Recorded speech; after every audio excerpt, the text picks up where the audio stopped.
comunicando in questi giorni deve avvenire, deve iniziare il periodo della gentilezza. Noi dobbiamo cercare di essere più vicini a coloro che non possiamo toccare e a coloro che ultimamente in virtù di questa emergenza si sentono soli.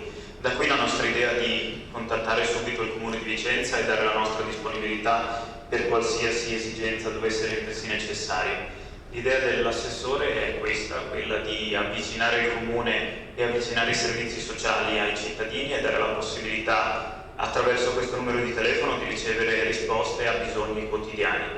Croce Rossa risponderà a queste esigenze, porterà a domicilio farmaci, borse spese e quant'altro potesse servire, e c'è una questione delicata a cui vi prego di far prestare attenzione agli anziani ed è il passaggio di denaro.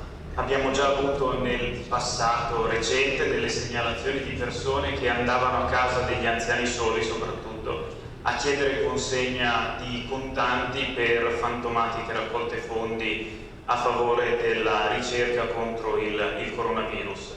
Croce Rossa non ha mai fatto raccolte fondi porta a porta di questo tipo, né lo farà, e tutti gli anziani che consegneranno del denaro devono verificare che il personale che arriverà all'uscio di casa loro indossi intanto l'uniforme di Croce Rossa e poi che abbia prima ricevuto una telefonata da parte dei nostri operatori avvisando del fatto che qualcuno di noi sia vicino al proprio domicilio.